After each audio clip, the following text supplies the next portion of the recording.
What is up, everyone? Welcome back to another vlog. So pretty much today we're gonna talk about the fan clutch on the 1JZ swap on the S13 chassis and also on the S14 chassis. They're not identical, but they are very similar swaps. So as you guys know, the S14 and S14 chassis has a very tight fit for the JZ motor, especially if you don't cut out the upper radiator support. You won't be able to fit a fan in there. A lot of people run 2.5, 3.5 inches fans, but I kind of managed how to fit a fan clutch in there.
Alright, so I'm gonna start up with one of the questions that one of my followers asked me on Instagram, is what I did with the upper radiator support and also what kind of radiator I'm using.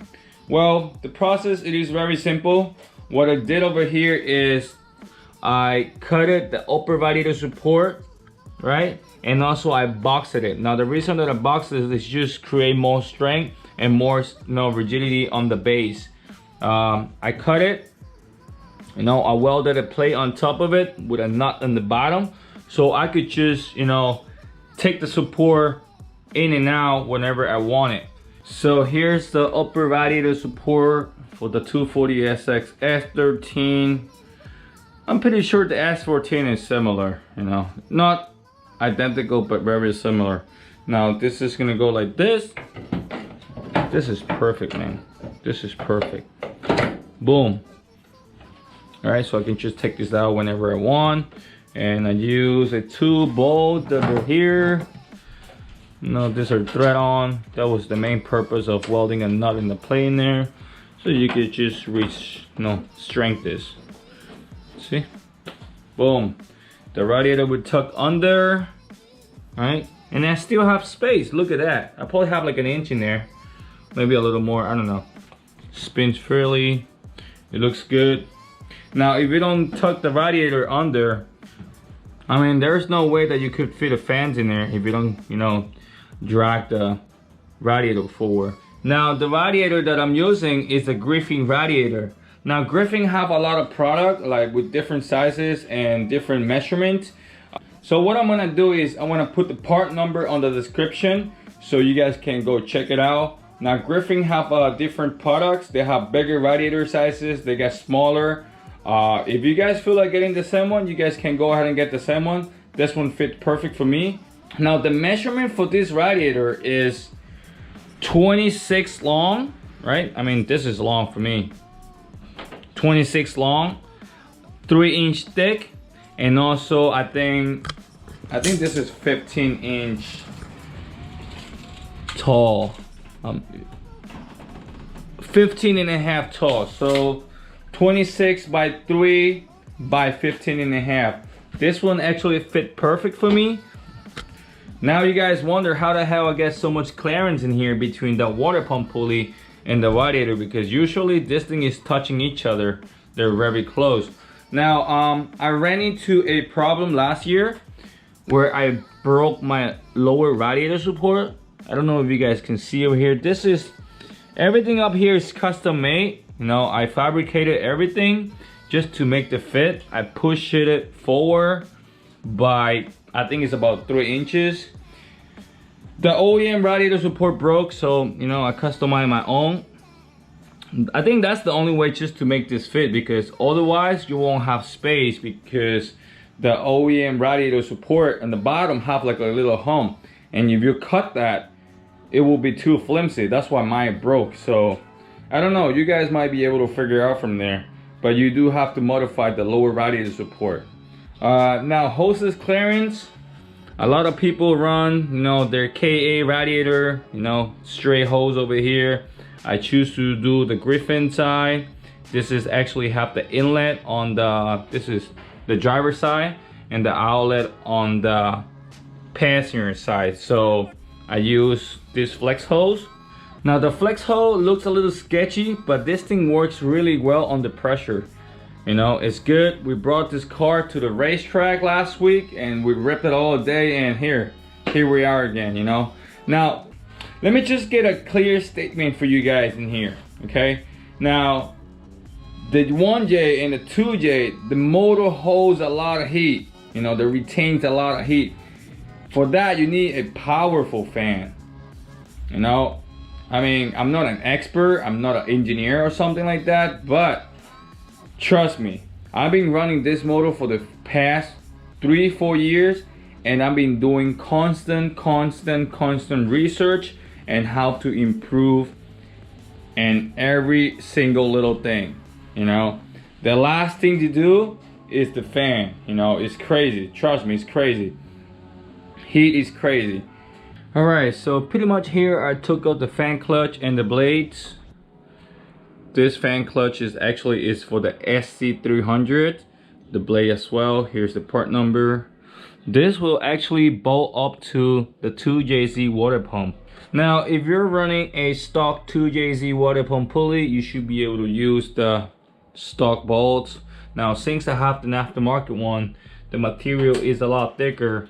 I have to use a longer bolt just to make sure that the fan clutch will get, you know, tidy, and it won't fly around and damage any part in the car, and then you'll be good. So yeah, so pretty much what you guys need to do is get the clearance over here. We have about like, we have a good amount of clearance. I'm not gonna lie. We have about maybe about like 6-7 inches of, you know, clearance. Look at that. And I'm not 6 inches, and I'm not pushing my motor all the way back. So alright, so pretty much here, put everything back together. The upper radiator support, make sure that the radiator, you know, won't flop around. The fan clutch, everything is good. Make sure that everything is tight. One thing that I'm really missing here is the shroud. I already ordered one from Toyota. It's gonna be the 7M shroud. Hopefully it fit. If not, we're gonna have to make it fit. If not, last option is make your own shroud. So let's try to turn this on. Hopefully everything is good, and then we should be able to send it. Kill switch, keys on, ignition, fuel, and crank it.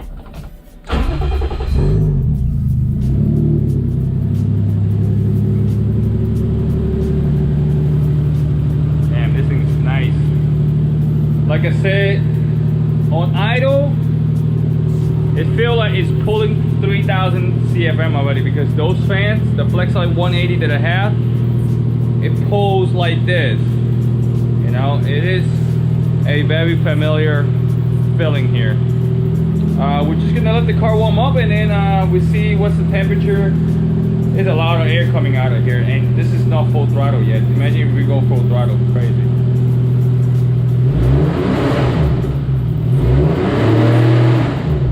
Damn, you guys feel that? Crazy. I feel like the wing is hitting my face now. We're just gonna let it warm up, and then let's see what's up.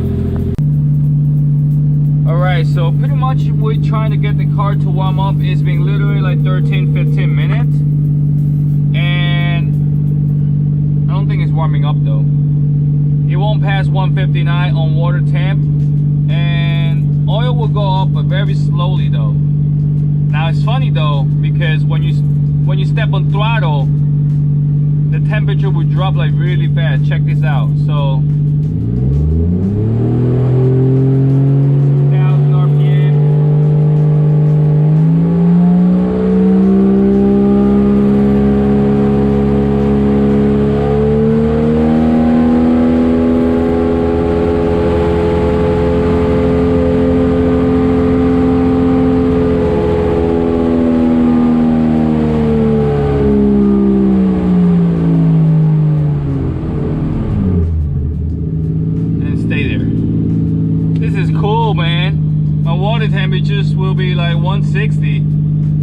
go, went up a little bit. But still, what I'm trying to say is like having a clutch fan is crazy. So there you have it, the 1J ultimate cooling solution, the fan clutch. Man, this thing is crazy. The amount of air that this thing draws, wow. At 4,000 RPM, the whole thing was shaking. Imagine like at 7,000 RPM, it's gonna pull the whole front end out. That's crazy. I can't wait to bring this car to the track and really test it out. The temperature really never went up much because the fan would keep constantly drawing air, though. This thing pulls a lot of fucking air, I'm not gonna lie. Those fans, they're baby. This is boss. It's nice though.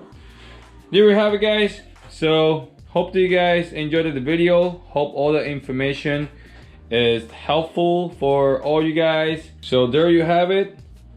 Hopefully I answer a lot of your questions out there. 1J, 2JC guys. Man, this is gonna be the ultimate solution, I'm pretty sure. Now, I don't even have the shroud and all the cooling panels on yet. You know, imagine you have all that and you're actually pulling air when you know, running the car from the front, you know, like airflow. It's gonna actually draw more air, I'm pretty sure, you know. That's crazy though. Hopefully you guys enjoyed the video. If you like this video, please give it a thumbs up, you know. Like I said, hopefully I answered all the questions today. If you have any other questions, you know, feel free to contact me by Instagram. And I'll see you guys later.